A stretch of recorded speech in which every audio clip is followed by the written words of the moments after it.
The horrifying reality of living under the Emperor's children is worse than any nightmare you can imagine. I know, because I lived it. My name is Jorvan Hale. Once, I was just a data worker in our city's administration. Now, I am the last witness. When their purple and gold ships appeared in our skies, we welcomed them with celebrations. We did not understand that their perfect faces hid monsters beneath. The screams of my neighbors became their favorite music. Human bodies were carved into living instruments that played melodies of pain. Those of us who survived learned to move like rats through the shadows of our broken city, always listening for the sound of their processions. The worst part was not the killing. It was how they made beauty from our suffering, turned our agony into art that could entrance even as it destroyed. I thought I could hide forever. I was wrong. What happens when the very gods of excess claim not just your flesh, but your reality itself? My name is Jorvan Hale, though names mean little now in Civitas Voluptas, the city of 1,000 pleasures. That is what they renamed our capital after the fall. Before their coming, I worked as a municipal data collator, tracking resource distribution for our governor. A small life, but mine. We had heard rumors of the Great Crusade, whispers of compliance and the Emperor's light.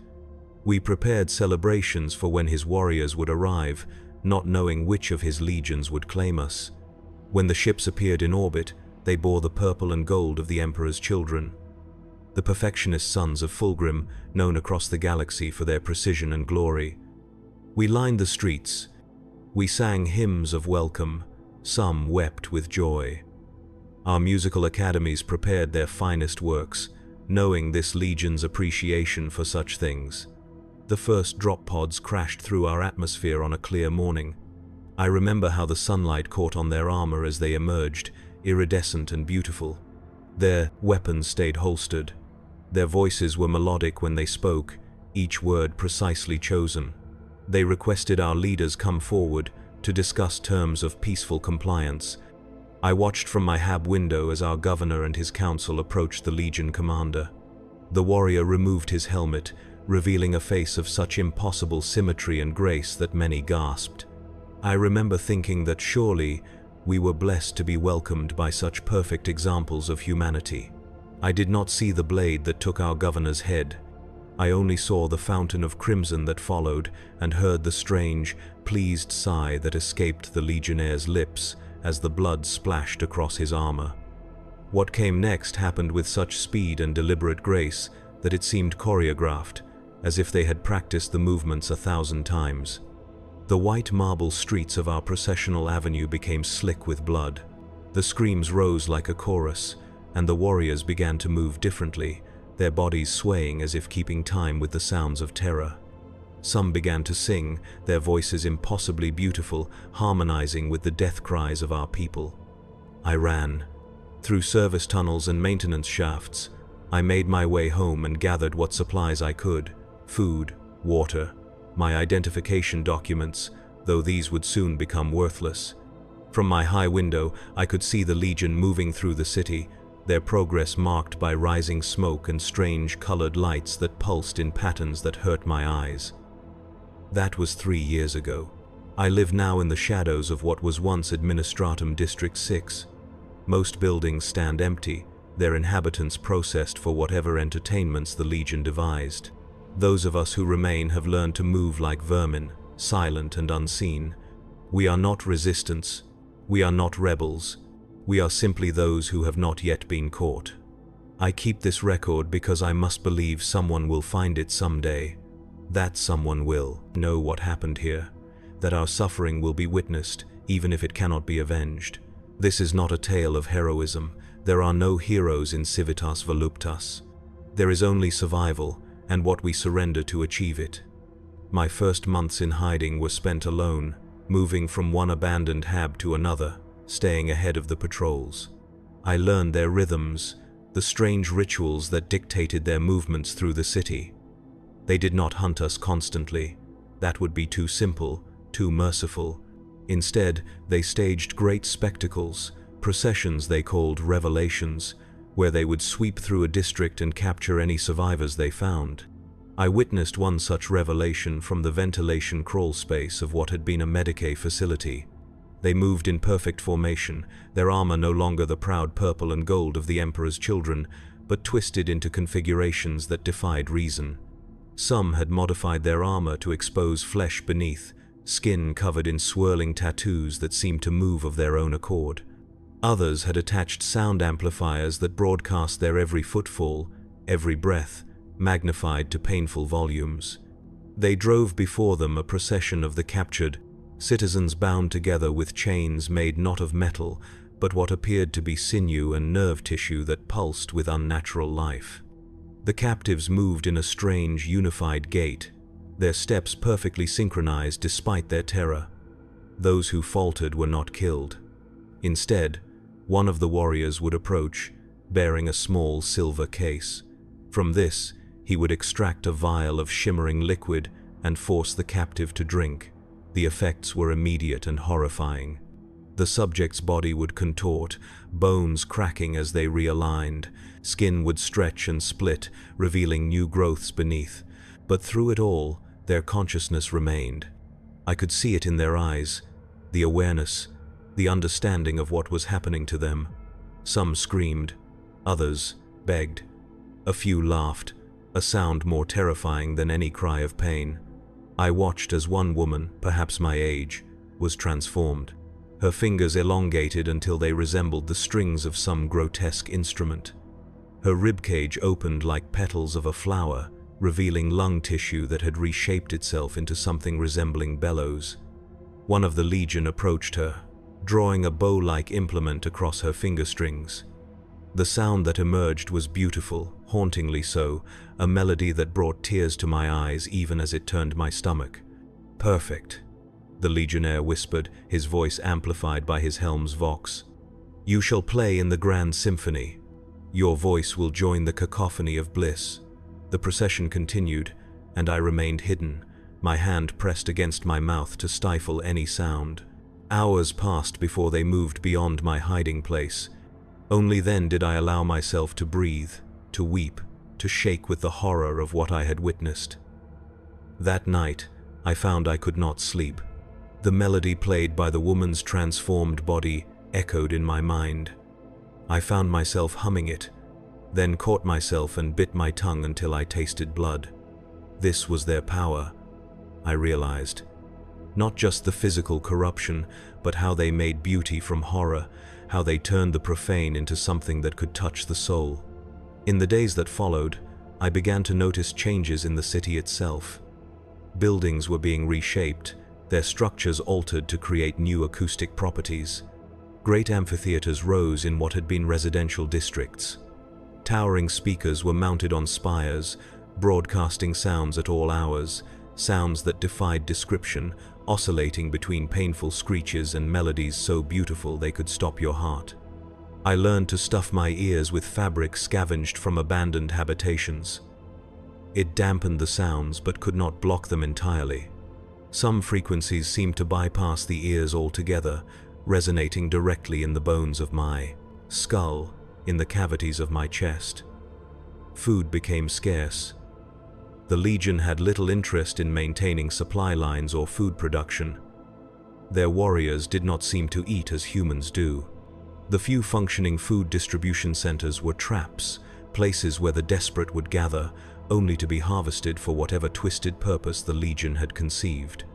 I survived on stocks of emergency rations found in abandoned security outposts, on hydroponically grown fungi that flourished in the damp, dark places where I hid. Sometimes I would find others like me, survivors eking out an existence in the shadows. We would share resources when we could, information always, but we never stayed together long. Groups were easier to detect, and the Legion had ways of making captives reveal the locations of others. One man I met, an engineer named Drusus, had been working on mapping the Legion's movements, trying to understand their patterns. He believed there was logic to their madness, a method that, if understood, might be used to predict where they would go, when it might be safe to move. "They're creating something," he told me, his voice a hoarse whisper as we crouched in the ruins of a water reclamation plant. Not just capturing people, not just killing. All of this, the sounds, the architecture they're building, the transformations, it's all part of some greater work. I asked him what he meant, what purpose could possibly be served by such random cruelty. Not random, he insisted. Deliberate. Orchestrated. They're tuning the city itself, like an instrument, and we are the notes they wish to play. 3 days later, I found Drusus's body, or what remained of it. He had been opened from throat to groin, his internal organs removed and replaced with mechanical devices that continued to click and whir even in death. His mouth had been sewn open, fixed in a permanent scream, and from it emerged a soft, continuous tone, like a flute played by the wind. Around his neck hung a placard, inscribed with flowing script, "The disharmonious are retuned." I buried him as best I could, in the soft earth of what had once been a decorative garden. I took his notes, his maps, his observations of Legion movements. I did not understand all of his technical annotations, but I began to see the patterns he had identified. Certain districts were more active at specific times, certain buildings had been designated for specific purposes. The Legion had divided the city into sections they called movements, each with its own theme, its own particular brand of horror. In the first movement, the commercial district, they had established what they termed sensation markets, where captives were subjected to escalating experiments in pain and pleasure. The second movement, once our cultural center, now housed the galleries of transformation, where the most extensive physical modifications were performed.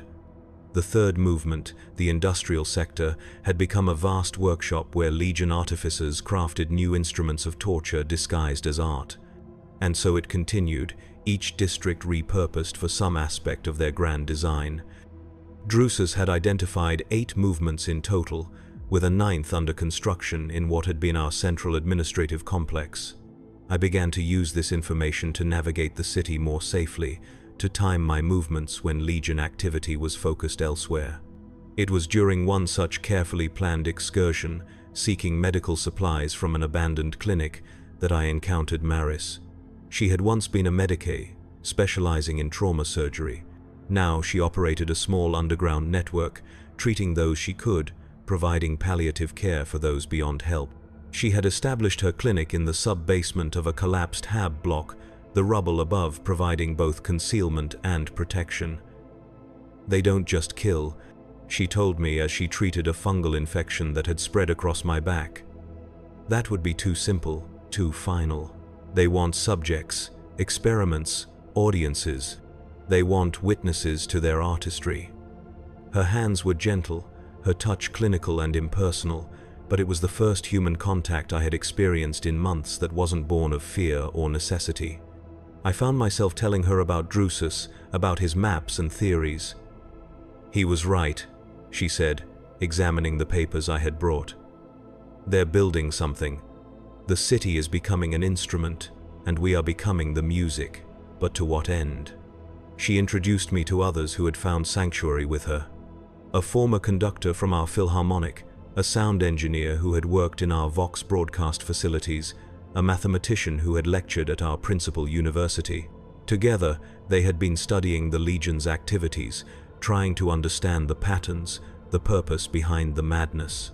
The conductor, a thin man named Gallius whose fingers never stopped moving, as if constantly keeping time to some unheard melody, explained their findings. "It's a summoning," he said, his voice barely above a whisper.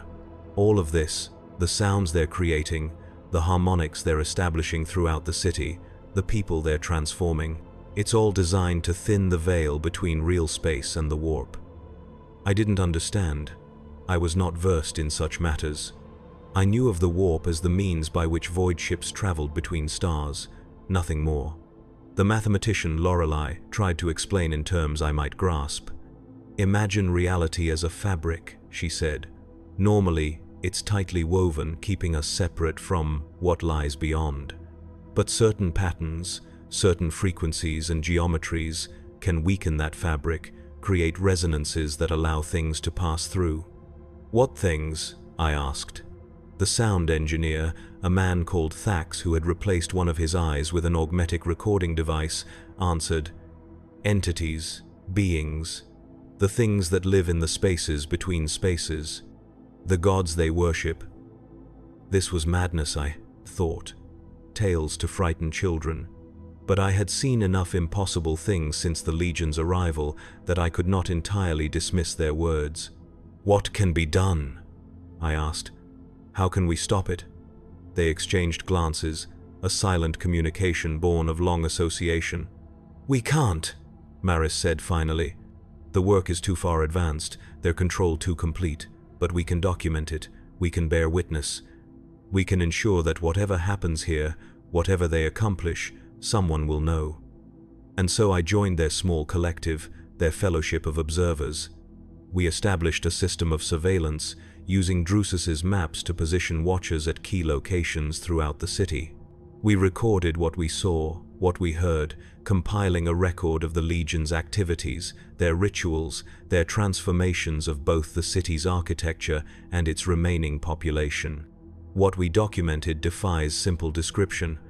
The Legion had begun organizing what they called performances, elaborate spectacles that combined elements of religious ceremony, theatrical presentation, and public torture.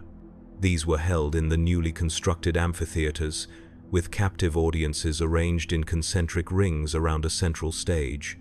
During one such performance, witnessed by Thax from a concealed observation point in the amphitheater's upper reaches, the Legion presented what they termed the Symphony of Ascension. 50 captives were brought to the stage, each already modified in some grotesque fashion. Some had been given extra limbs, others had their senses enhanced to impossible degrees, their eyes multiplied, their ears reshaped into elaborate spirals that covered the sides of their heads. The Legion conductor, a warrior whose armor had been reshaped to resemble an exploding ribcage, with bone-like protrusions extending outward in all directions, directed them to form a precise geometric pattern on the stage. Then, at his signal, they began to move, to vocalize, to play upon each other as if each was an instrument, and collectively they formed an orchestra. The sounds they produced began as discordant noise, painful to hear. But slowly, as the performance continued, the discord resolved into harmony, the separate parts finding a unified whole. The audience, comprised of both Legion warriors and captured civilians, responded with increasing agitation. Some began to sway in their seats, others to speak in tongues. Blood flowed from the eyes and ears of many. And then came the climax. The conductor raised his hands, now transformed into elongated, blade-like appendages, and brought them down in a single, decisive gesture. At that moment, every performer on stage underwent a simultaneous transformation. Their bodies seemed to liquefy, flowing together into a single mass of flesh and sensation. Screams turned to sighs, then to song. A melody that Thax reported caused him to experience visions of impossible landscapes and beings of incomprehensible geometry. At the center of this mass, a rift began to form, a tear in the very air. Through it poured a light that was not light, a radiance that darkened rather than illuminated. And from this rift emerged something. Thax's recording device failed at this point, the augmetic eye bursting in its socket. He fled, barely escaping with his life, his mind fractured by what he had glimpsed. When he returned to our sanctuary, he could not speak for days. When finally he found his voice, he would say only, "It comes." The Prince of Pleasure turns his gaze upon us.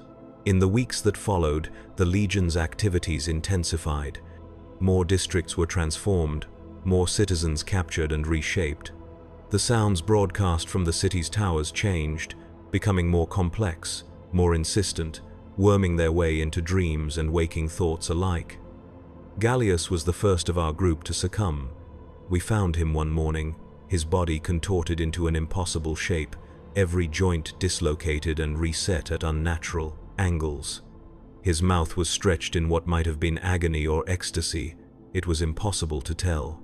Clutched in his hand was a page of sheet music, The notations unlike any conventional system, the marks resembling more wounds than notes. Lorelei studied it before we burned it, along with Gallius's remains. "It's a fragment," she said, "a piece of some larger composition." He was transcribing what he heard. We moved our sanctuary after that, abandoning the sub-basement for an old atmospheric processing facility on the city's edge. The air there was thick with chemical residue, burning the lungs and stinging the eyes, but the white noise of the still-functioning machinery helped to block the city's broadcast signals. Our number dwindled. Thax disappeared during a reconnaissance mission, leaving only his recording equipment behind. The footage showed nothing but static and brief, disjointed images of faces pressed against the inside of the lens, as if trying to emerge from the device itself. Lorelei lasted longer, her logical mind perhaps providing some defense against the influences pervading the city. But mathematics offered only so much protection. One night, she began drawing equations on the walls, complex formulae that spiraled outward from a central point. When Maris tried to stop her, Lorelei attacked, her face transformed by an expression of rapturous understanding. "The pattern is complete," she said, her voice layered with harmonics that should have been impossible for a human throat to produce. "The equation balances. All that remains is the final proof." She took her own life before we could restrain her, using a shard of broken glass to open her veins. As her blood flowed, it followed the lines of her equations, filling them as if the mathematical symbols were channels designed specifically for this purpose. Now only Maris and I remained, two witnesses in a city of horrors. We continued our documentation, our observation, though to what end I no longer knew. The Legion's work was reaching its culmination. The ninth movement, the central administrative complex, had been transformed into a vast, spiral structure that rose higher than any building had stood before. At its apex, a crystal spire caught and fractured the light, sending beams of impossible color across the city. "It's a beacon," Maris said as we observed from our new hiding place. "A lighthouse, calling across the warp." The Legion had announced a final performance, what they called the crescendo of communion. Heralds moved through the city, their voices amplified to reach even the deepest hiding places, proclaiming that all were invited, all would be welcome, all would participate in the grand finale of their work. We knew then that the end was near, that whatever they had planned would soon come to fruition. We made our preparations, gathering what documentation we had compiled, sealing it in containers designed to withstand extreme conditions. Maris believed that eventually, someone would come, other forces of the Imperium perhaps, drawn by the silence of a world that had ceased all communication with its neighbors. "They must know what happened here," she insisted. "They must understand what the Legion has become, what they serve." The night before the crescendo, Maris came to me with a syringe filled with clear liquid. "A mercy," she explained, "if we're captured, if there's no other way out. It's quick, and as painless as anything can be in this place." I took it, tucking it into the inner pocket of my tattered administratum uniform. The fabric, once a point of pride, now hung in stained rags around my emaciated frame. Still, I kept it, some part of me clinging to the identity it represented. Jorvan Hale, administratum worker, citizen, human.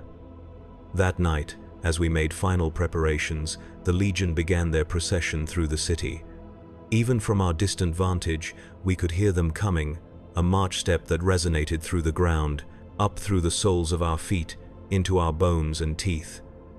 With the procession came music, if such a word could describe the sounds that filled the air.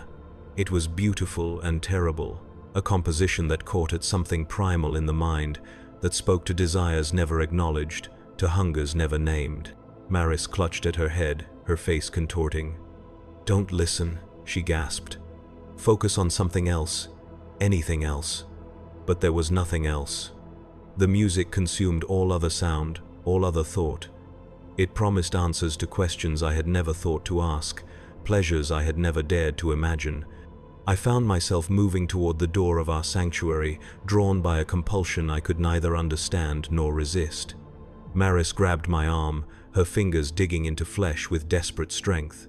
"Jorvan," she said, my name seeming to come from a great distance. "Jorvan, use the syringe. Now, before it's too late." I looked at her, this woman who had become my only companion in a world of madness, and I saw that she had already used her own dose. Her pupils were dilating, her breathing slowing. She smiled, a genuine expression that contained neither hysteria nor despair. "Witness," she whispered. And then she was gone, her body slumping to the floor. I should have followed her example. I should have used the mercy she had provided. Instead, I stepped over her body and walked out into the night, toward the music that called me with such sweet insistence. The streets were filled with people, survivors like myself who had hidden for months or years, now moving as one toward the central spire. Their faces showed the same compulsion that drove me, the same inability to resist the call. Some wept as they walked, others sang along with the music, their voices adding new harmonies to the composition. I walked among them, part of them, yet still separate enough to observe, to record in my mind what I was witnessing. This, I told myself, was my purpose. To see, to remember, to bear witness, as Maris had said with her dying breath. The procession led to the base of the spiral structure, where great doors stood open, pulsing with light that seemed to beat in time with the music. Legion warriors stood at attention, their armor now so modified that they barely resembled the proud space marines who had first descended upon our world. Their flesh merged with their plate, with instruments and amplifiers, with devices of unknown purpose. They did not stop us as we entered, did not speak or acknowledge our presence except to guide us toward the central chamber. The interior of the structure defied architectural logic, spaces expanding where they should have contracted, corridors looping back upon themselves in impossible configurations. Finally, we emerged into a vast amphitheater, larger than should have been possible within the confines of the building. Tier upon tier of seats surrounded a central stage, and these were already filled with thousands of spectators, some human, some so transformed that humanity was merely a distant memory. I found myself guided to a seat, my body complying while my mind screamed in silent protest. On either side of me sat others from the procession, their expressions ranging from terror to ecstatic anticipation. On the stage stood a single figure, a Legion commander whose armor had been reshaped into something resembling an orchestra conductor's formal attire, if such attire were made of living flesh and screaming faces. His helmet was gone, revealing a face of perfect, terrible beauty, its features symmetrical to a degree that hurt to look upon. He raised his hands, and the music, which had been building steadily, suddenly ceased, leaving a silence so profound that I could hear the beating of my own heart, the rush of blood in my veins. "Welcome," he said, his voice carrying to every corner of the vast space without need of amplification. "Welcome to the crescendo of communion, the final movement in our grand composition. For years, we have prepared this world, this city, tuning it to resonate with the harmonies of the warp. Today, we complete that work. Today, we open the way for our patron, the Prince of Pleasure, the Lord of Excess, the perfect reflection." Around the stage, Legion warriors took positions, each bearing an instrument fashioned from flesh and metal, from bone and sinew. At a gesture from the conductor, they began to play, a discordant noise that gradually resolved into complex, interwoven melodies. And as they played, the air above the stage began to shimmer, to ripple like the surface of a pond disturbed by a stone. Colors swirled, impossible geometries taking shape and dissolving, reforming in new configurations. The conductor turned to face the audience, his expression one of transcendent joy. "Feel his approach," he cried. "Open yourselves to his touch, his blessing, his perfect corruption."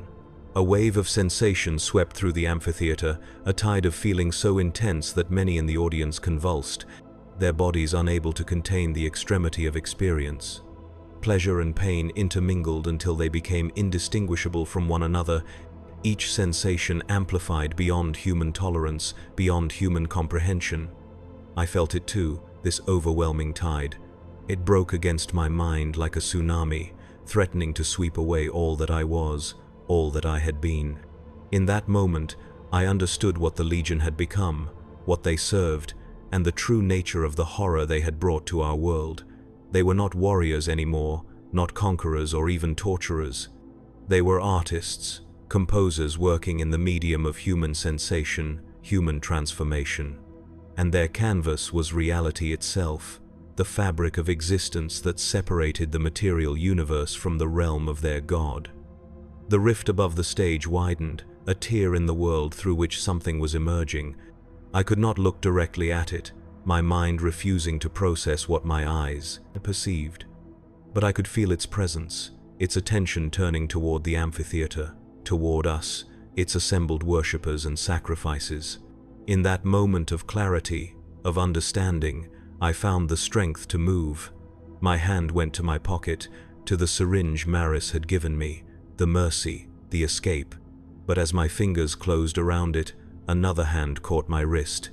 I turned to see the person seated beside me, a woman whose features were vaguely familiar beneath the alterations that had been performed upon her.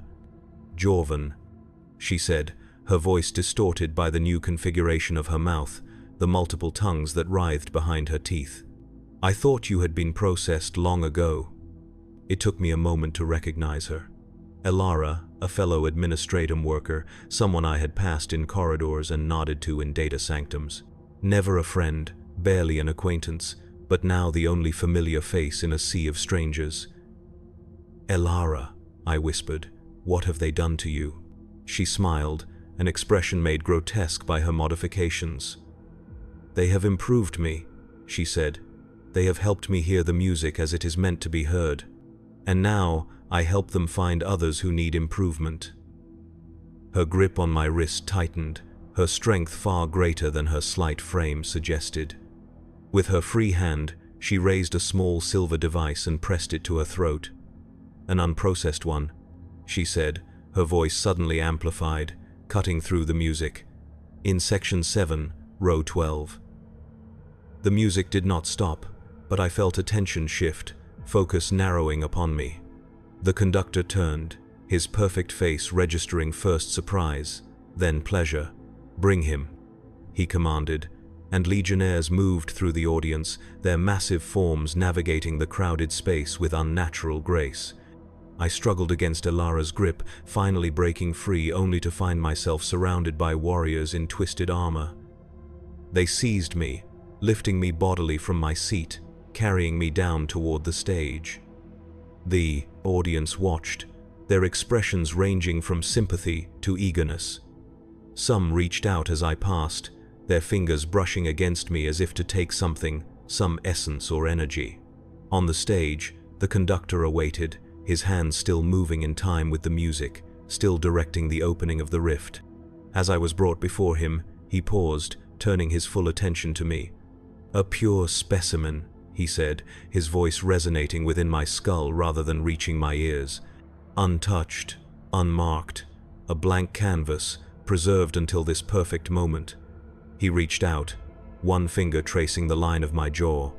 His touch was like fire and ice, agony and ecstasy compressed into a single point of contact. I screamed, the sound lost in the crescendo of the music. "You shall have the honor," he continued, "of being the final note in our composition, the last brushstroke in our masterpiece. Through you, the veil will part completely. Through your transformation, the way will be opened." He gestured, and more legionnaires approached, bearing instruments of torture disguised as medical implements, as artistic tools. I saw scalpels and needles, saws and clamps, all crafted with an attention to aesthetic detail that made their purpose no less horrifying. "Prepare him," the conductor ordered, turning back to the rift, to the entity that was emerging by degrees, its presence a weight upon reality. They laid me on a table that had risen from the stage floor, securing my limbs with restraints that felt like living things, that tightened in response to my struggles. One of the legionnaires, his armor a grotesque parody of a Medicae's robes, leaned over me, his faceplate retracted to reveal features that had once been human but were now stretched and reshaped into a permanent expression of ecstatic concentration. "Rejoice," he whispered as he selected a scalpel from his instruments. "Few are granted the privilege of such transformation. You will become art, you will become music, you will become a conduit for divinity." The blade descended, its edge catching the impossible light from the rift. I closed my eyes, not wanting the last thing I saw to be my own violation, my own unmaking. But even with eyes closed, I could still see. The blade's descent, the eager faces of the Legion, the widening rift, and what waited beyond it, all were visible to some sense that transcended ordinary sight. The scalpel touched my skin, and with that first incision, something broke within me. Not my resolve, not my sanity, though both had been tested beyond their limits. No, what broke was some barrier between perception and understanding, between experience and knowledge. I saw the Legion as they truly were, not as they appeared in physical form. I saw the corruption that had taken their perfect bodies, their disciplined minds, and twisted them into servants of excess and sensation. I saw the entity they worshipped, the being they sought to bring into our reality, not as some abstract concept or symbolic figure, but as a presence that defied categorization, that existed as pure experience, pure sensation. And in that moment of clarity, of terrible understanding, I found not despair but a strange, serene acceptance. This was the truth of our universe, the reality behind the veil of ordinary perception. There were gods in the warp, entities of unimaginable power and incomprehensible nature, and they hungered for the material realm, for the sensations and experiences only physical existence could provide. The Legion had become their instruments, their artists and composers, working to reshape reality itself into a form more pleasing to their patron. And I, Jorvan Hale, unremarkable administratum worker, was to be the final component in their grand design, the key that would unlock the door between worlds. The scalpel continued its work, tracing patterns on my flesh that corresponded to the music still playing around us. Each cut, each modification, was performed with exquisite precision, with an artist's attention to detail. They were not merely torturing me, they were transforming me, reshaping me, according to some pattern I could not comprehend, but could feel taking form with each incision, each alteration. The pain was beyond description, beyond the capacity of human nervous systems to process. Yet I remained conscious, remained aware, my mind expanding to accommodate sensations that should have driven me mad, should have mercifully shut down my awareness. I heard my own voice joining the music, screams becoming notes in the composition. I felt my body changing, not just from the Legion's ministrations, but from within, cells and tissues responding to the proximity of the warp, to the influence of the entity emerging through the rift.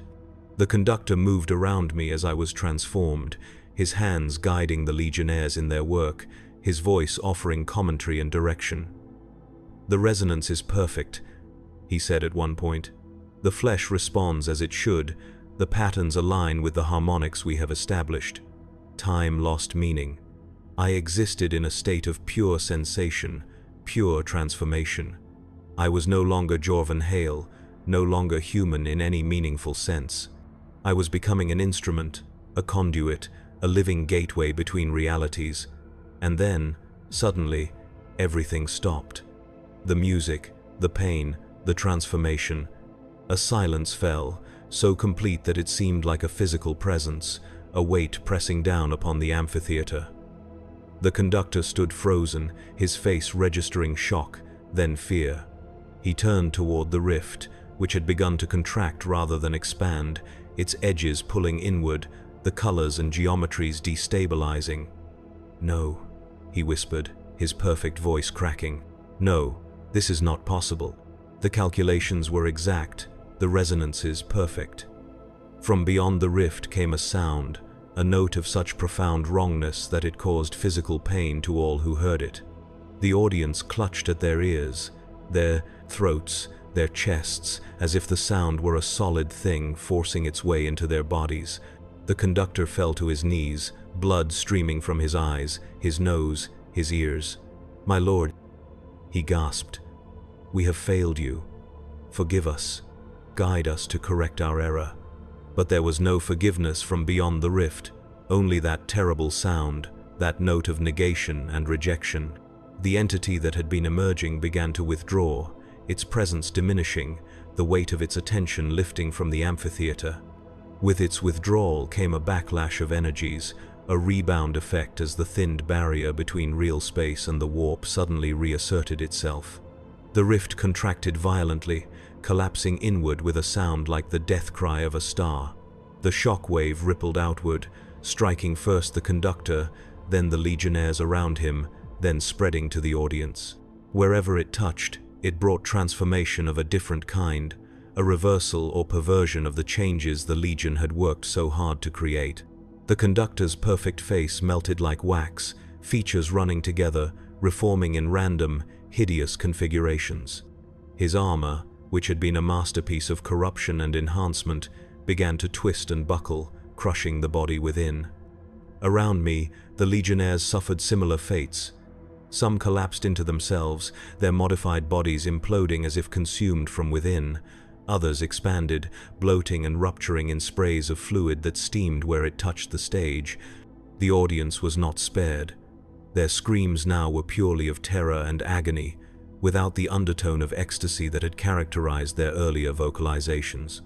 I lay on the table, still bound, still transformed, watching as the amphitheater descended into chaos. The restraints that held me loosened as whatever consciousness had animated them died. I pulled free, my body responding strangely to my commands. I looked down at myself, trying to comprehend what I had become. My flesh had been reshaped, incisions forming patterns across my torso and limbs. Some wounds had been sealed with metal filaments that pulsed with fading energy. Others remained open, yet did not bleed, the edges fused and cauterized. I could feel new structures within my body, additions and modifications whose purpose I could not fathom. But I was still myself, still Jorvan Hale, still conscious, still possessed of my own will. The transformation had been interrupted before it could be completed, before I could be fully converted into whatever conduit or instrument the Legion had intended. I stood on legs that felt too long, too jointed, and made my way across the stage. The conductor lay nearby, his body still twitching as the armor continued its collapse, grinding bone and organ into paste. His eyes found mine, recognition flaring briefly. "The god rejected us," he gurgled through a mouth that now occupied most of the left side of his face. "Our work was found wanting. Imperfect." He reached out with a hand that was more talon than human appendage. "Kill me," he pleaded. "Grant me the final sensation." I looked at him, this being who had brought such horror to my world, who had transformed existence itself into an experiment in sensation and corruption. I felt no pity, no mercy, only a cold, clear certainty. "No," I said, my voice strange in my altered throat. "Live with your imperfection." I left him there, making my way through the chaos of the amphitheater. The structure itself was beginning to collapse, its impossible geometries becoming unstable as the warp energies that had sustained them dissipated. Chunks of ceiling fell, crushing those below. Walls bulged and buckled, floors rippled and split. The audience was fleeing, those who still could.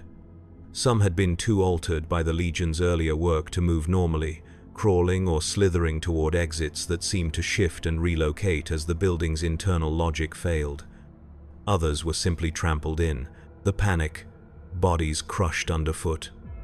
I moved against the tide, my altered form providing strength and resilience I had not possessed before.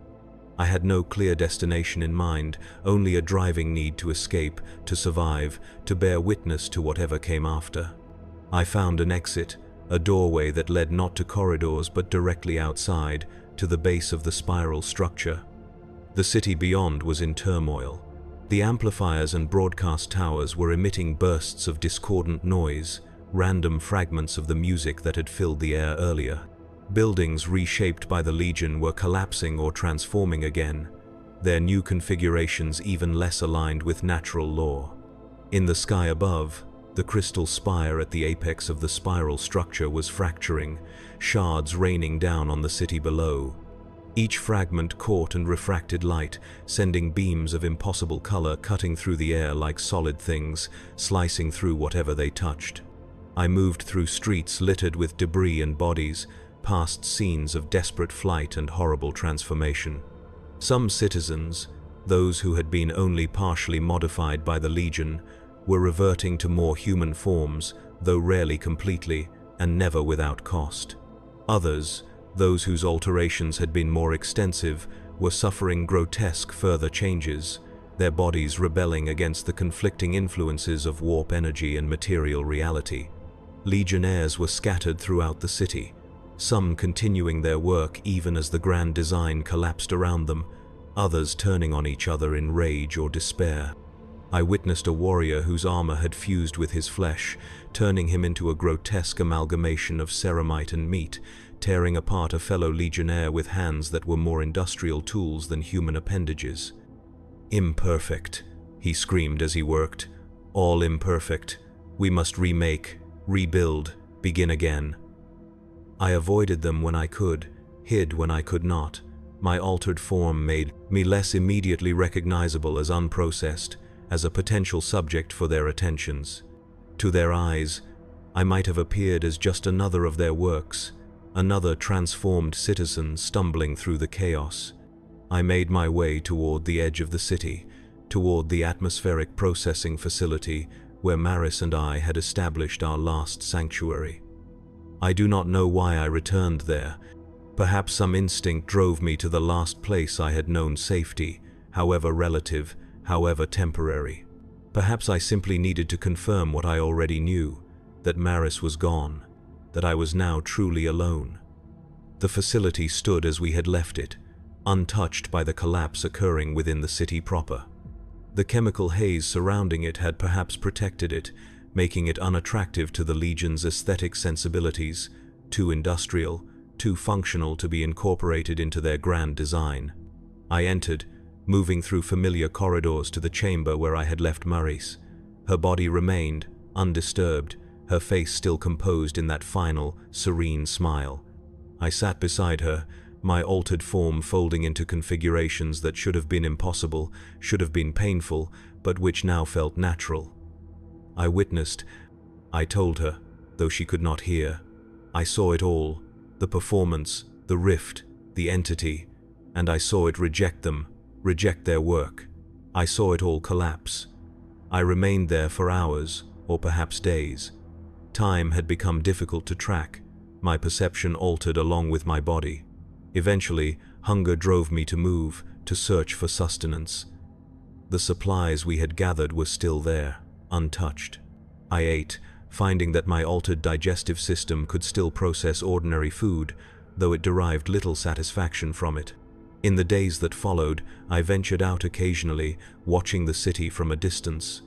The collapse continued, a slow unraveling rather than a sudden catastrophe. The Legion presence diminished gradually. Some warriors departed in dropships that rose to meet vessels in orbit. Others simply disappeared, perhaps seeking new venues for their artistry, new stages for their performances. Those citizens who survived began to emerge from hiding, to reclaim what could be reclaimed of their city, their lives. Many bore the marks of the Legion's attention, modifications both subtle and extreme. They moved differently now, these survivors, keeping to shadows, avoiding open spaces, gathering in small groups that would disperse at the first sign of danger. I observed them but did not join them. My transformation, though incomplete, had left me too altered, too obviously touched by the Legion's work. I feared their reaction, their rejection, or worse, their worship. For some had begun to form cults around the experience, around the memory of the sensations the Legion had introduced. They gathered in the ruins of the amphitheaters, recreating fragments of the performances, seeking to recapture some echo of that terrible ecstasy. Instead, I remained in my sanctuary, venturing out only when necessary for supplies or observation. I compiled what I had witnessed, what I had experienced, recording it as best I could with hands not designed for holding writing implements. I used materials salvaged from the facility, technical manuals, and data slates repurposed as journals, as testimony. Months passed. The city stabilized, though it would never return to what it had been before the Legion's arrival. Too much had been altered, too many had been changed. New structures grew in the ruins of the old, strange hybrid architectures that combined the practical necessities of survival with echoes of the Legion's aesthetic. The populace adapted, as humans always do. They developed new customs, new social structures to accommodate their altered reality. Those most severely transformed formed their own communities, finding ways to function despite their modifications. Others, those less visibly changed, attempted to recreate the routines and institutions of the before time, establishing markets, governing councils, defensive militias.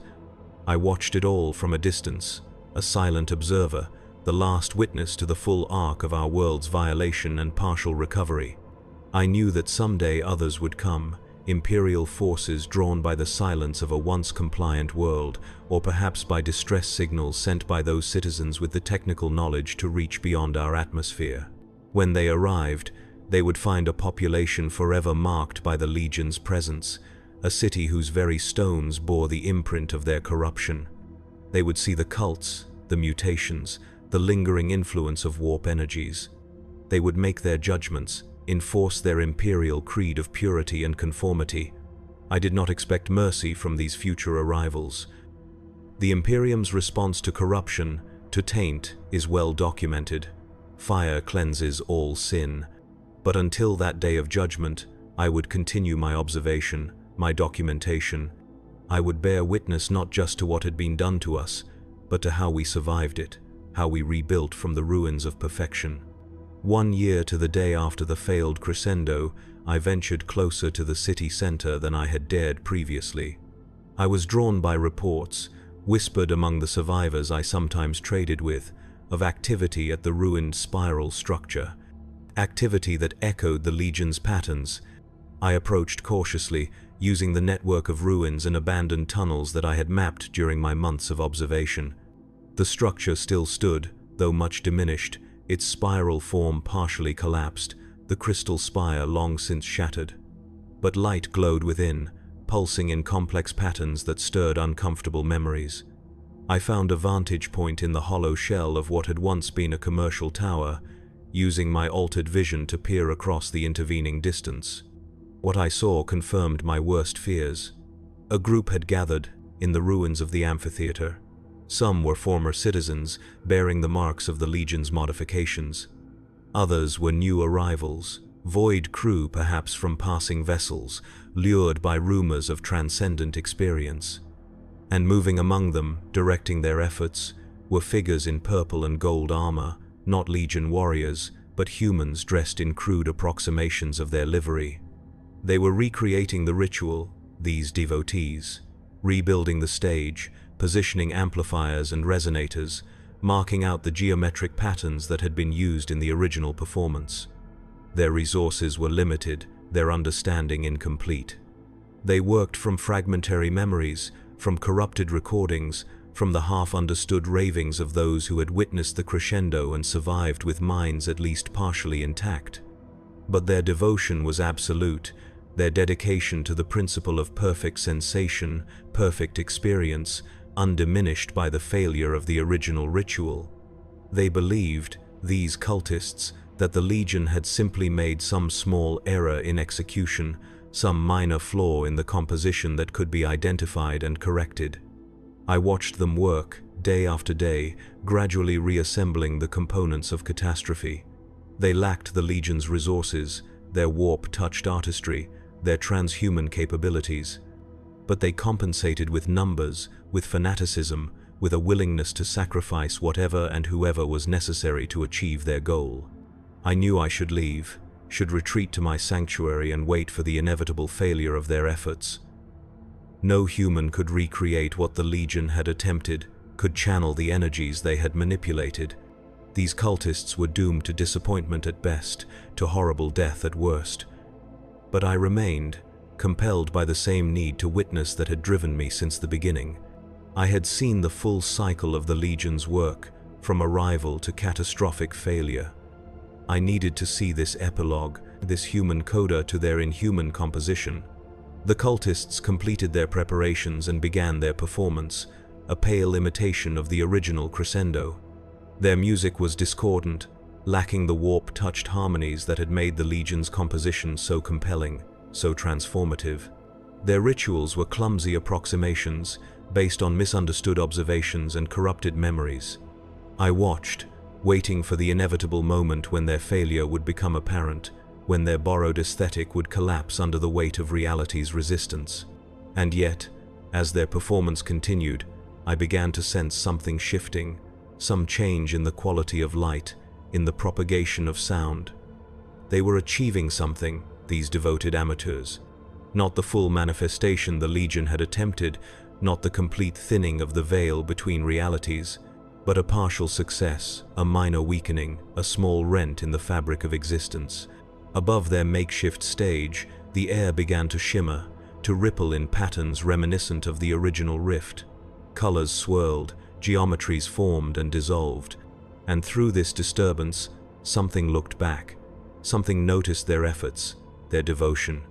I felt its attention, its regard sweeping over the assembled cultists, over the ruined city beyond, and, briefly, over my observation post.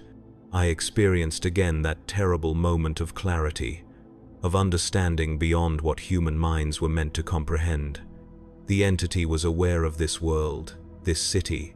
The Legion's work had marked it, had made it visible across the boundaries between realities, and though the original ritual had failed, had been rejected as imperfect, the impression remained.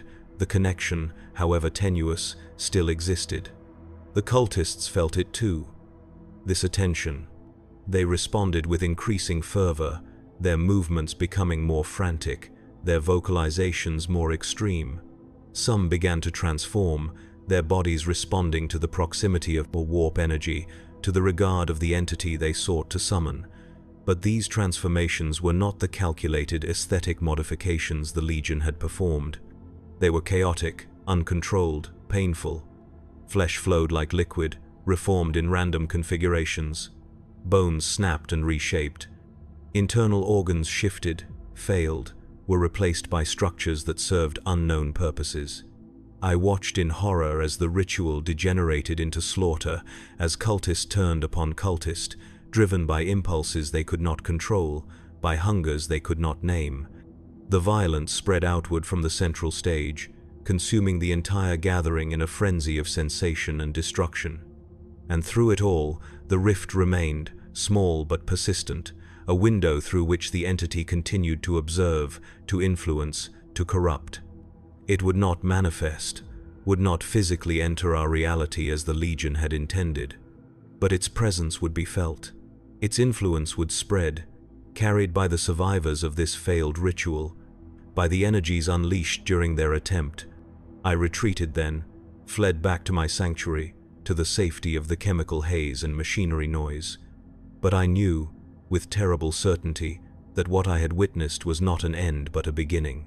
The Legion had departed, their grand design in ruins. But they had left behind converts, believers, humans, who had tasted the extremes of sensation and would spend their lives seeking to recapture that experience. They would try again, perhaps not here, perhaps not soon, but somewhere, somewhen, the attempt would be made. The composition would be refined, the errors corrected, and eventually, perhaps, the veil would part completely, the entity would manifest in its full glory and horror. I continue my observation, my documentation. I record what I have seen, what I understand, in the hope that someone will find this testimony, will recognize the warning it contains. The Legion is gone from our world, but their legacy remains. Their corruption persists in the minds and bodies of those they touched, those they transformed. I am Jorvan Hale, the last witness, the final observer. My body bears the marks of their artistry, my mind the imprint of their god's attention. I exist now to record, to remember, to warn. The Emperor's children brought perfect horror to our world, a corruption so complete, so absolute, that it transformed the very nature of existence. They made a masterpiece of our suffering, an orchestra of our screams. And though their composition failed in its ultimate goal, its echoes will resonate through the warp for eternity, a siren call to those who seek the extremes of experience, who worship at the altar of sensation. Beware the servants of the Prince of Pleasure. Beware their beauty, their artistry, their promise of perfect experience, for in their perfection lies the seed of all corruption, all destruction. In their harmony, the death of all things. I am Jorvan Hale. I witness the symphony of flesh, and I will bear that witness until my final breath, until the last note of my existence fades into silence. In the month since I observed the cultists' failed ritual, I have noticed changes in my transformed body. The modifications performed by the Legion's artificers, incomplete as they were, continue to evolve, to adapt.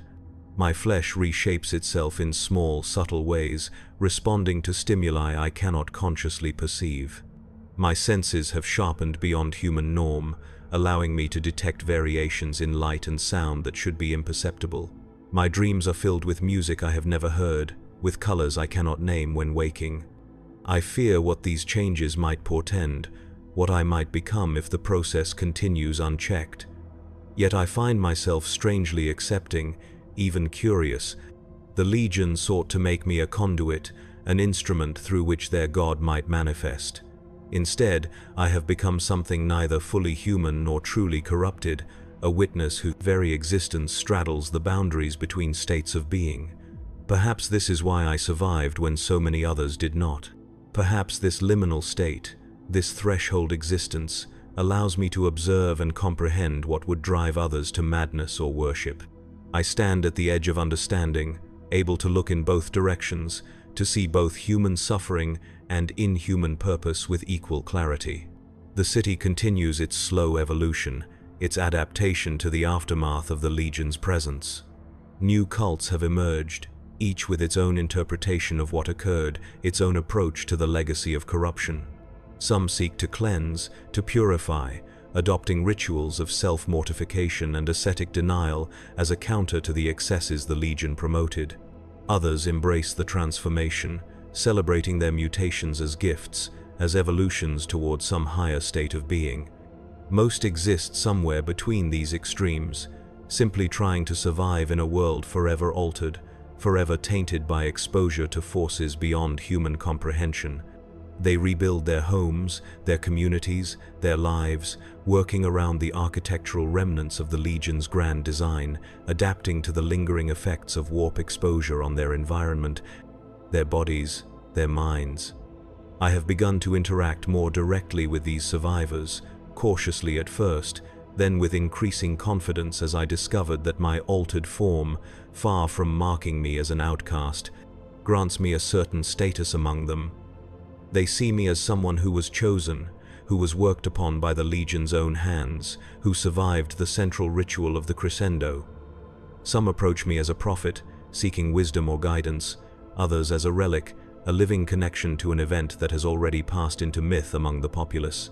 A few recognize me for what I truly am, a witness, an observer, a recorder of what occurred and what continues to unfold. It is to these last that I speak most freely, sharing what I have seen, what I understand, what I fear. They in turn share their own observations, their own experiences, helping me to compile a more complete record of the Legion's impact, of the ongoing consequences of their presence. One such individual, a woman named Varian who had once been a historian at our principal university, has become a particular confidant. She survived the Legion's occupation by hiding in the university's subterranean archives, surrounded by texts and records that held no interest for beings concerned solely with sensation and experience. They never understood true knowledge. She told me during one of our conversations, information without application, understanding without utility.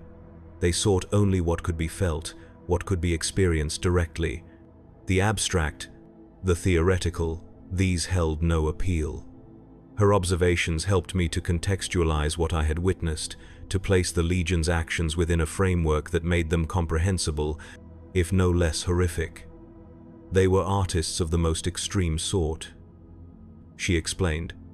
Art divorced entirely from representation or meaning, concerned only with effect, with impact.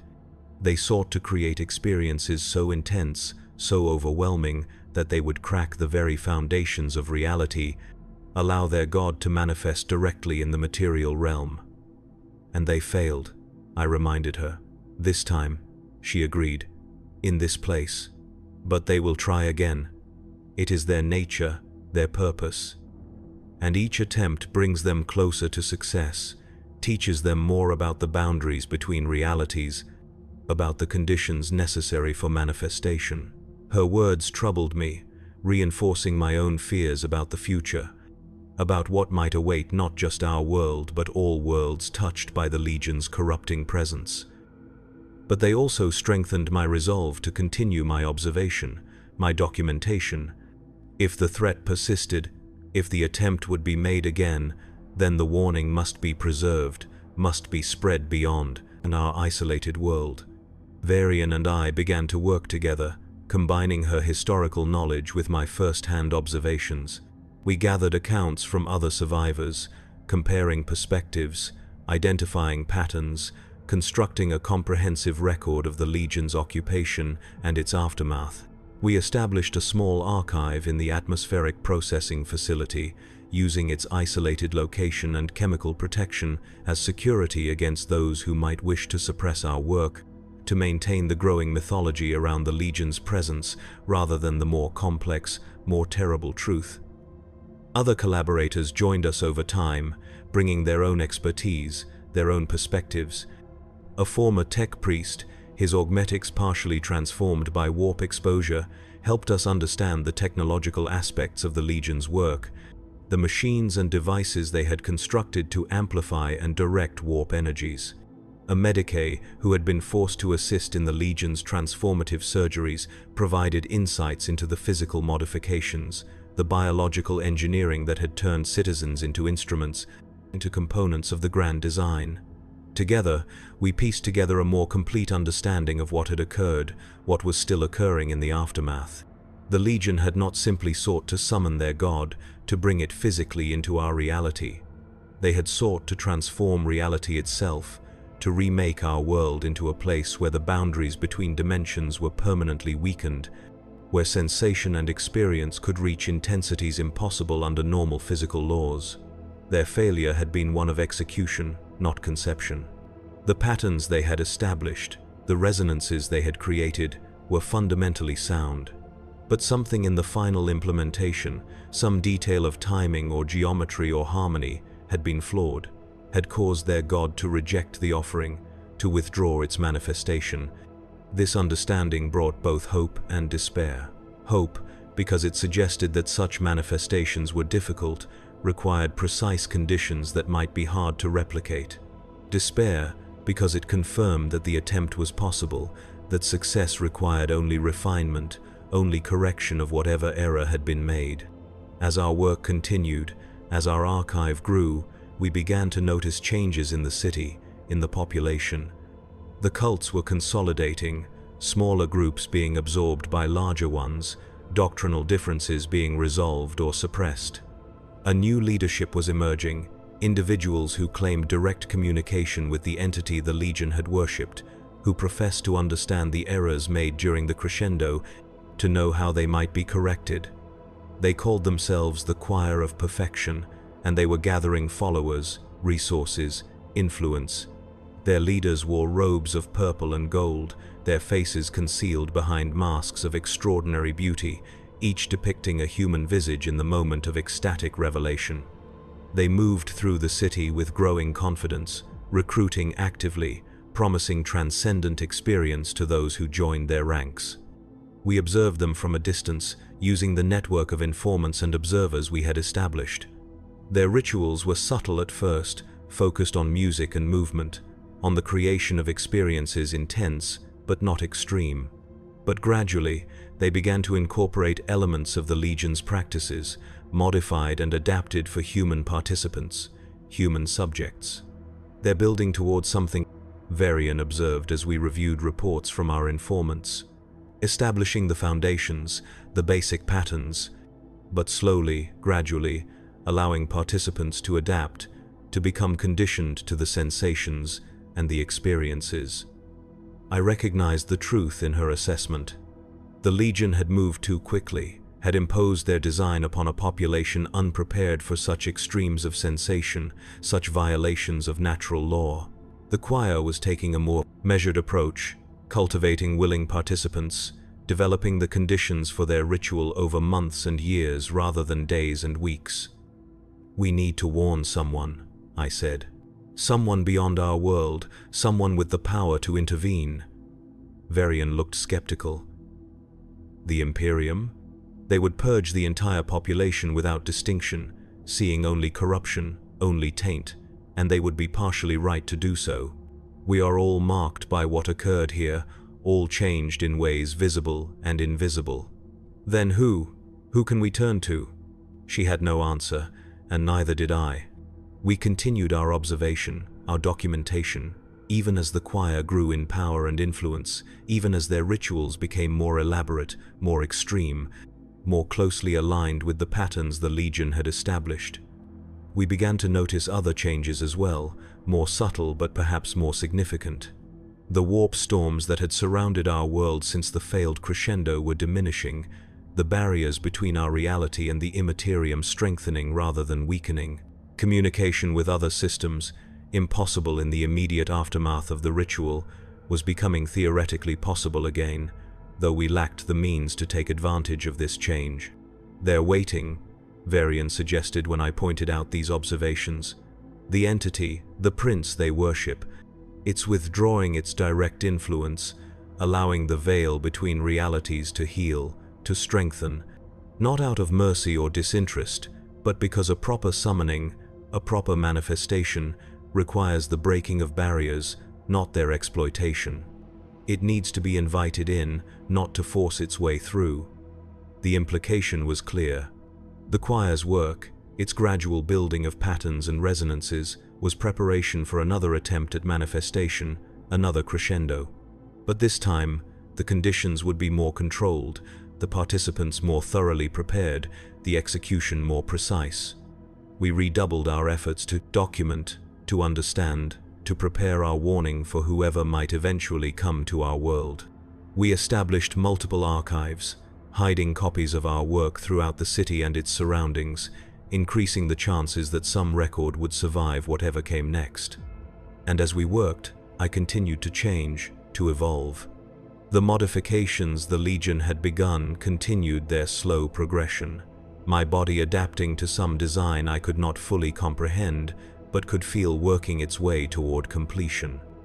I began to hear music in silence, to see patterns in empty space, to sense presences beyond the material realm. Varian noticed these changes, watched me with a combination of scientific curiosity and human concern. "You're becoming something new," she observed. "Neither what they intended nor what you were before, but something between states, between categories." I could not deny it. I existed now in a liminal space, my perceptions extending beyond normal human boundaries, my understanding encompassing concepts that should have been incomprehensible. I was becoming a more perfect witness, a more complete observer, able to see and record aspects of reality invisible to others. This transformation brought new insights, new perspectives on what the Legion had attempted, what the choir was now preparing. I could see the patterns more clearly, could understand the mathematics and harmonics that underlay their rituals, their modifications, their architecture. I could perceive the resonances they established, the ways in which these echoed through both material reality and the immaterium. And I could sense the entity watching, waiting, its attention focused on our world with patient hunger, with perfect anticipation of what was to come. The choir's preparations accelerated, their rituals becoming more elaborate, more public. They began construction on a new amphitheater, smaller than the Legion's grand structure but more precisely designed, its acoustics and geometries, refined based on what they had learned from the failed Crescendo. Citizens were recruited, volunteers now rather than captives, willing participants in the transformations, the modifications, the rehearsals for the final performance. They submitted to surgeries, to chemical treatments, to warp-touched enhancements, their bodies gradually reshaped into the instruments the ritual would require. We watched, we documented, we prepared our warning. But increasingly, I found myself drawn to more direct observation, to closer proximity to the choir's work. My altered perceptions allowed me to understand aspects of their design that remained invisible to my colleagues, to grasp the full scope and purpose of what they were creating. One night, against Varian's advice, I ventured into the heart of the choir's territory, to the partially completed amphitheater where their most advanced rituals were performed.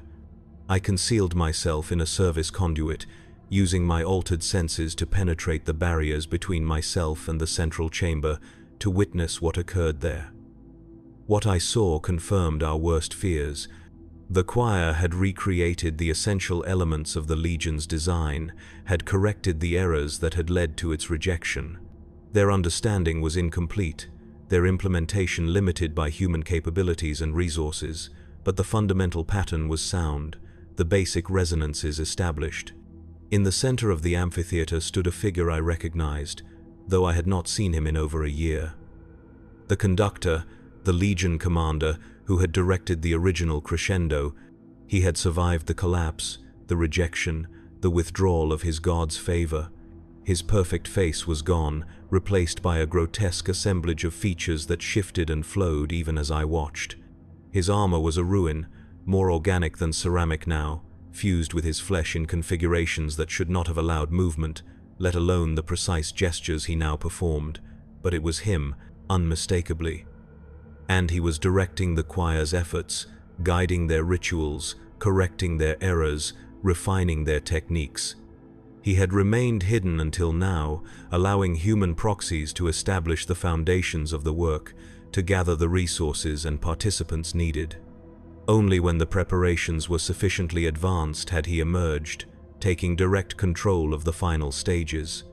I watched as he directed a rehearsal, a partial performance of what would become the new Crescendo. The music was beautiful, terrible, its harmonies extending into ranges I could now perceive but could not describe in human language. The participants moved within human grace, their modified bodies responding to the conductor's gestures with perfect precision, perfect synchronization.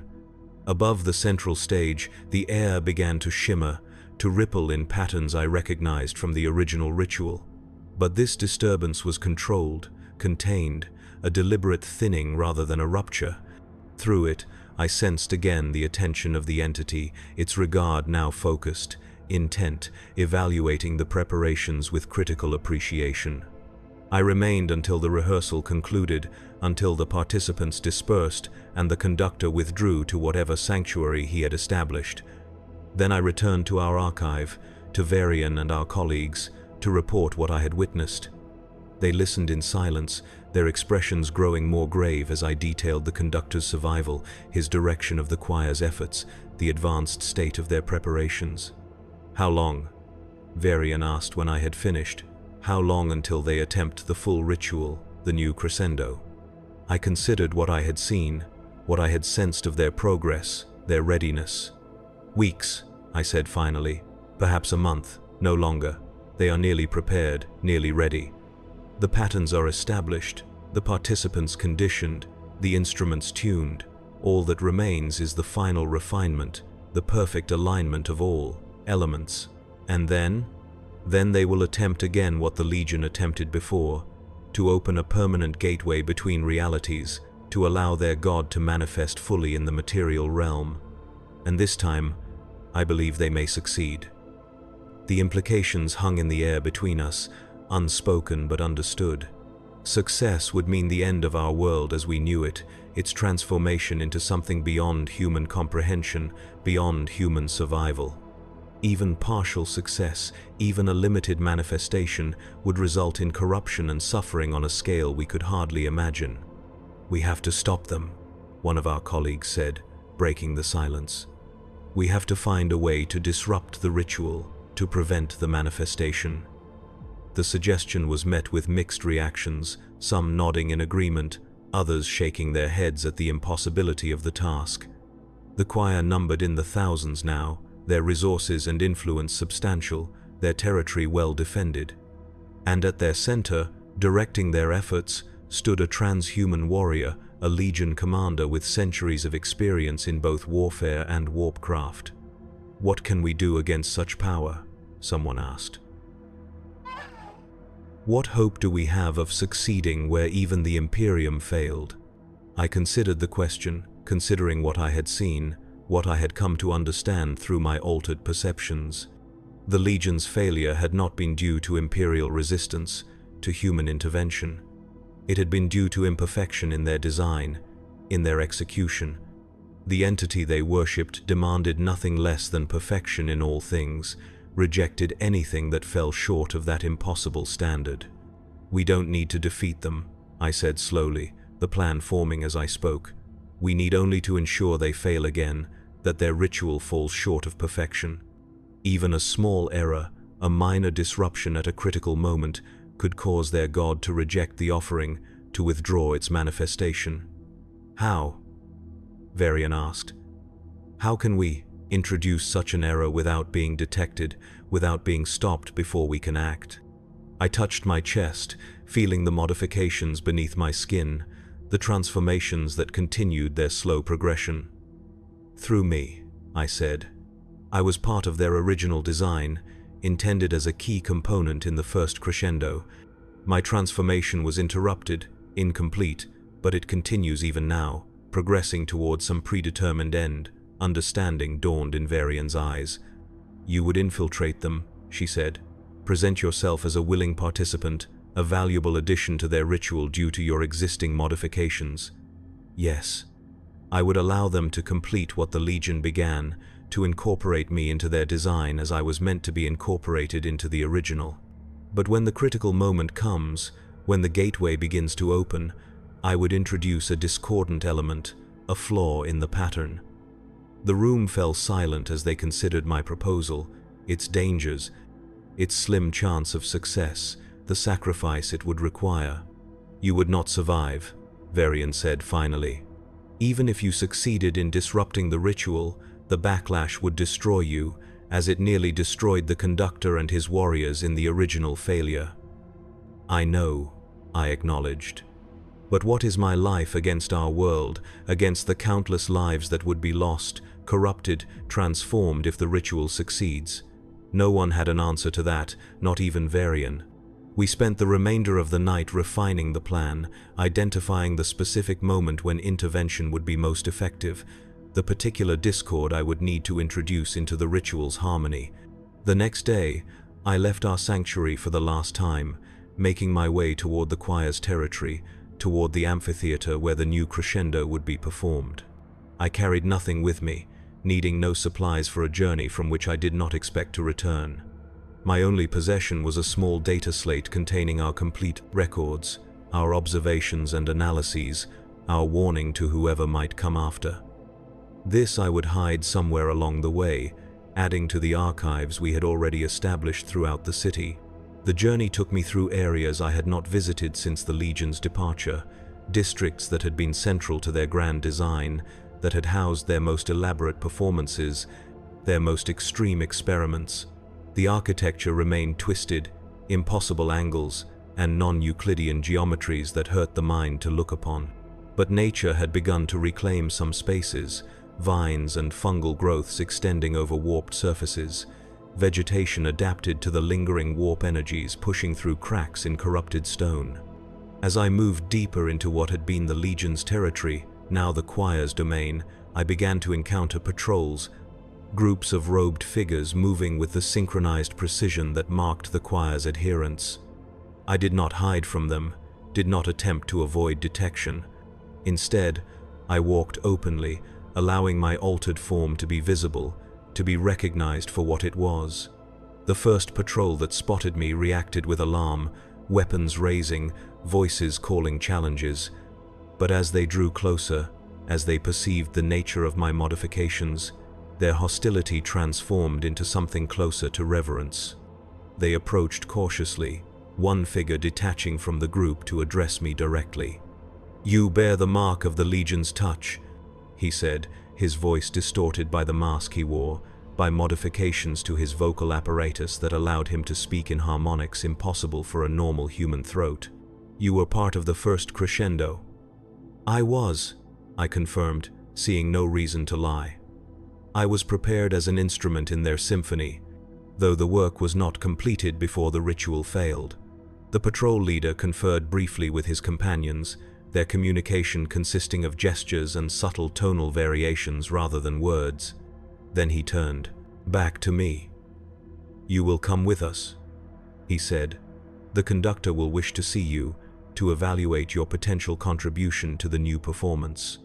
I allowed myself to be escorted through the choir's territory, past groups of adherents engaged in various aspects of preparation for the coming ritual.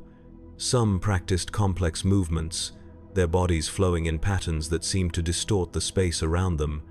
Others vocalized, their modified throats producing sounds that resonated with the architecture, causing stone and metal to vibrate in sympathy. Still others underwent surgical modifications, procedures performed in open pavilions as both demonstration and instruction for those who would later experience similar transformations. The amphitheater rose before us, smaller than the Legion's grand structure but more precisely designed, its proportions adhering to mathematical ratios I could now perceive and understand, ratios that resonated with both material reality and warp energies. The exterior was deceptively simple, almost austere, concealing the complexity that lay within. I was led through a series of passages, each designed to prepare the mind and senses for what lay at the center, each subtly altering perception through acoustic properties, through careful manipulation of light and shadow, through olfactory stimuli that triggered specific neural responses. By the time we reached the central chamber, my altered senses were heightened, my awareness expanded beyond normal parameters. The chamber itself was a perfect acoustic space, a sphere whose interior surface was composed of materials that captured and reflected sound with supernatural precision. Tiered seating surrounded a central platform, arranged to provide every observer with an unobstructed view, an optimal acoustic experience. Above the platform hung crystalline structures that caught and refracted light, creating patterns that complemented and enhanced the audio elements of performance. And on the platform stood the conductor, the Legion commander I had seen directing the rehearsal. Up close, the extent of his transformation was even more apparent, more horrifying. His body was a testament to survival through willpower alone, a collection of disparate elements held together by nothing but stubborn intent. His armor, fused with his flesh, moved with liquid grace, despite its apparent weight and rigidity. His face, if it could still be called a face, was in constant motion, features flowing and reforming in patterns that never quite resolved into a stable configuration. He turned as we entered, his attention focusing on me with palpable intensity. I felt the pressure of his gaze like a physical force, probing, evaluating, measuring my potential utility. "Ah," he said, his voice a harmony of tones that resonated throughout the chamber. "The unfinished symphony returns, the instrument that never played its note." He approached, moving around me in a slow circle, examining my altered form from all angles. One hand, more talon than human appendage, reached out to trace the patterns incised into my flesh, the modifications begun but never completed during the first crescendo. "Interesting," he murmured. "The work continues even without guidance, even without purpose. The pattern evolves of its own accord, adaptation without direction. Fascinating." He completed his circuit, coming to stand before me again, his constantly shifting features arranging themselves momentarily into an expression of satisfaction. "You will join our performance," he declared. "Your modifications, incomplete as they are, represent a valuable addition to our ensemble, and your presence, your participation, offers a pleasing symmetry, a connection to the original work that may help to anchor the new composition, to establish the necessary resonances. I bowed my head, feigning submission, acceptance. "I will serve," I said, choosing my words carefully. "I will contribute to the harmony of the whole."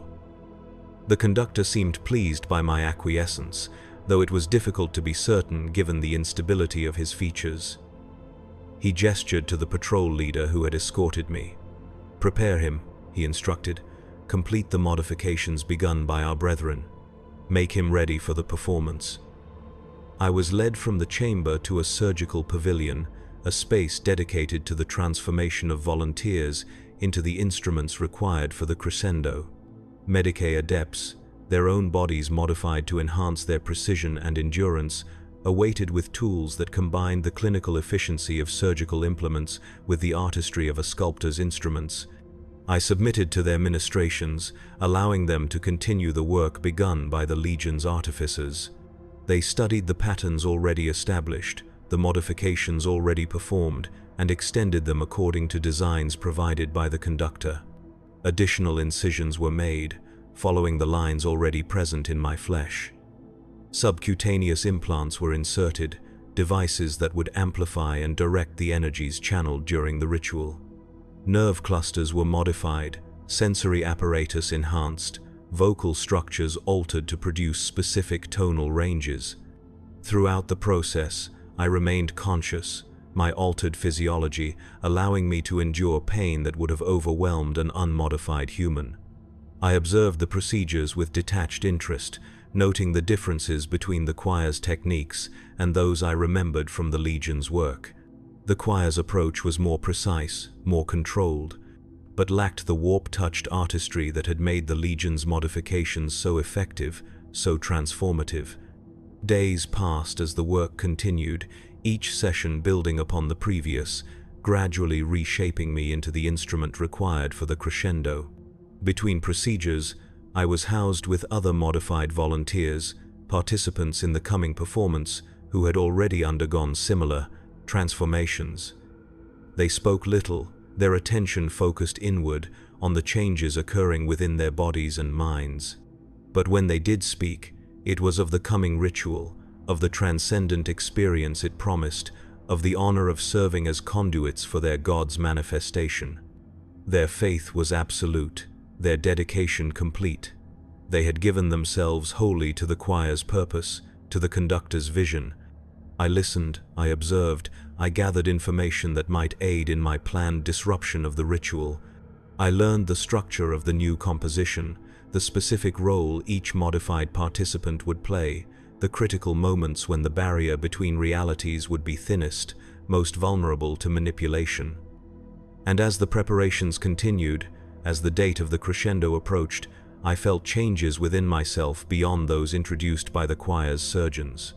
The pattern established by the Legion, interrupted but never truly stopped, continued its slow evolution, adapting to the new modifications, incorporating them into some larger design whose purpose I could sense but not fully comprehend. I began to experience moments of expanded perception, brief intervals when my awareness extended beyond material reality, when I could perceive the warp directly, could sense the entities that moved within it. These episodes were fleeting, disorienting, but each left me with new insights, new understanding of the forces we were dealing with, the powers the choir sought to invoke. Finally, the day of the crescendo arrived. The amphitheater was prepared, every surface cleaned and consecrated, every acoustic property tested and refined. The participants, myself included, were given final modifications, adjustments to ensure perfect harmony, perfect resonance. We were arranged in precise geometric patterns on and around the central platform, each positioned to maximize both individual contribution and collective effect. The audience began to arrive, filing into the tiered seating that surrounded us. They were adherents of the choir, believers who had not undergone the full range of modifications required for direct participation, but who would serve as witnesses, as amplifiers for the energies raised during the ritual. Their presence, their reactions, would form part of the composition, adding layers of emotion and sensation to the central performance. The conductor appeared last, emerging from a chamber beneath the platform, rising to take his position at the center of our formation. His transformed body seemed more stable now, more controlled, as if he had marshaled all his remaining will, all his remaining power, for this final performance. His constantly shifting features settled briefly into an expression of focused determination, of absolute conviction.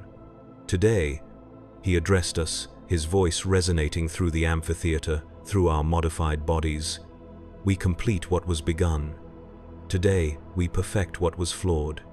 Today, we welcome our God into the material realm, not as a visitor, not as a temporary manifestation, but as a permanent presence, a true incarnation. He raised his hands, the gesture signaling the beginning of the ritual, the commencement of the new crescendo. And as one, we began to perform, each contributing our assigned part to the greater whole, each channeling energies according to the pattern established during weeks of rehearsal. The music that rose from our collective effort defied description, transcended conventional understanding of sound and harmony. It incorporated elements that existed outside normal sensory perception, frequencies that resonated with the fabric of reality itself, with the barriers between dimensions.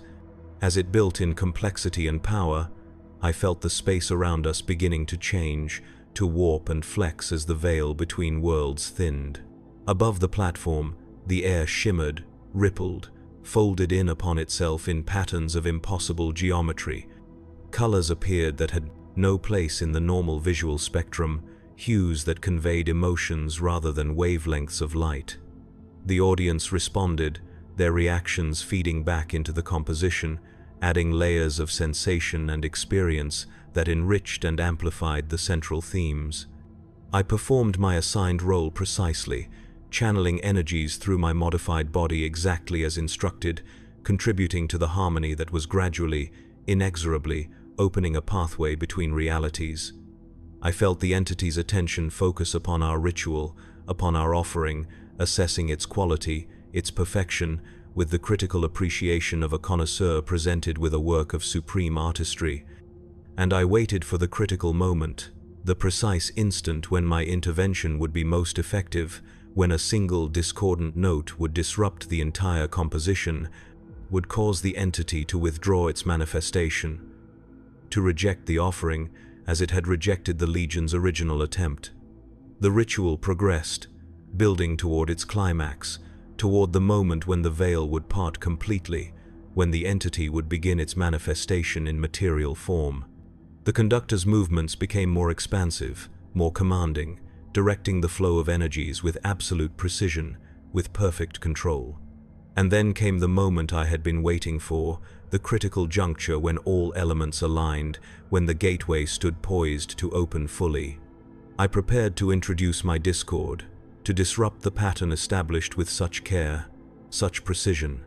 But as I gathered myself for this final act, this deliberate sabotage, I felt something shift within me, felt the pattern established by the Legion's original work, evolved through months of unsupervised adaptation, suddenly complete itself, suddenly reveal its true purpose. The modifications they had begun, interrupted before completion, had not been designed to make me a simple conduit, a passive instrument in their symphony. They had been creating something more complex, more independent, a component capable of active participation, of conscious contribution to the final composition. I understood then why I had survived when so many others had not, why my transformation had continued even without guidance or purpose. I had been designed as a fail-safe, a backup system to be activated if the primary ritual failed. My evolving modifications, my expanding perception, my growing understanding of the forces involved, all had been leading to this moment, this opportunity for intervention. But not the intervention I had planned, not the simple disruption that would cause the ritual to fail again. No, my body, my transformed being, offered a different possibility, a third path between success and failure, between manifestation and rejection. Instead of introducing discord, I began to channel the energies flowing through me in a new pattern, a variation on the established theme that neither supported nor disrupted the ritual but redirected it, transformed its purpose and effect. Through my modified body, through the structures evolved over months of adaptation, I shaped the energies into a configuration that would not open a gateway for manifestation, but create a barrier, a permanent seal between realities. The conductor sensed the change immediately, his perfect control of the ritual allowing him to detect even subtle variations in the flow of energies. He turned toward me, his shifting features arranging themselves into an expression of rage, of horrified understanding. "No," he cried, his voice cutting through the complex harmonies of the ritual. "You will destroy everything. You will ruin the perfection we have achieved." He moved toward me, his transformed body flowing across the platform with impossible speed, his taloned hands extended to stop me, to silence the new pattern I was introducing into the composition. But he was too late. The energies were already flowing according to my direction, the ritual already, transforming from a summoning into a sealing, from an invitation into a banishment. Above the platform, the shimmering air, the incipient gateway, began to change. Instead of expanding, instead of opening to allow manifestation, it was contracting, condensing, forming a knot of energy that pulsed with constrained power. Through it, I sensed the entity's reaction, its rage and frustration as it realized what was happening, as it understood that instead of gaining access to the material realm, it was being further separated from it, further isolated in the immaterium. The conductor reached me, his taloned hands closing around my throat, seeking to stop my part in the ritual, to prevent me from completing the pattern. But the energies already in motion could not be so easily halted. They flowed through me, through him, through all the modified participants, binding us together in a final, terrible harmony. "You have doomed us all," the conductor hissed, his voice a discord of rage and despair. "You have condemned us to oblivion." I could not respond, could not explain that what I offered was not destruction but transformation, not oblivion but transcendence of a different kind. The energies building within and around us had reached a critical threshold, a point beyond which control or direction was impossible. They would follow the pattern established, would complete the work begun, regardless of individual intention or intervention. Above us, the knot of energy pulsed once, twice, then expanded outward in a wave of force that engulfed the entire amphitheater. I felt it pass through me, through the conductor, through every participant and observer, carrying us into a space between spaces, a realm between realities. For an instant that seemed to last an eternity, I experienced existence from a perspective beyond physical limitation, beyond temporal constraints. I saw our world, our city from outside, saw the patterns of corruption and influence that had been established, the resonances that connected it to the warp, to the entity that sought manifestation. And I saw those connections severed, those resonances disrupted, as the wave of energy expanded outward from the amphitheater, washing over the city, the planet, cleansing it of the taint that had been introduced, sealing the pathways that had been opened between realities. Then, with a final surge of power, the wave contracted, collapsed back upon itself, drawing all who had participated in the ritual, all who had been present in the amphitheater, into a singularity of energy and consciousness that winked out of existence in our reality, leaving behind only emptiness, only silence. I do not know how long I existed in that state of non-being, that condition between realities. Time had no meaning, no relevance to what we had become. We were energy, consciousness, pattern, existing in a space that was neither material realm nor immaterium, but something other, something unique. The conductor was there, and all who had participated in the ritual, all who had witnessed it. We were separate yet connected, individual yet collective, bound together by what we had experienced, by what we had become. Some, like the conductor, raged against this transformation, this unexpected outcome. Others embraced it, finding in this new existence a form of transcendence they had not anticipated but could appreciate nonetheless. I observed, I witnessed, I recorded, continuing the role I had assumed since the Legion's arrival, since the beginning of our world's transformation. But now my observation extended beyond material reality, beyond conventional perception. I witnessed the aftermath of our disappearance, the effects of the sealing wave on our world, on the city we had left behind. The corruption lingered, the physical alterations to architecture and landscape remained, but the connection to the warp, the thinning of the veil between realities, had been severed, sealed, made impermeable. The entity's influence was gone, its attention diverted, its interest in our world extinguished by the failure of its servants, by the unexpected outcome of their ritual. Those citizens who remained, those who had survived both the Legion's occupation and the choir's activities, emerged slowly from hiding, from the shadows where they had concealed themselves.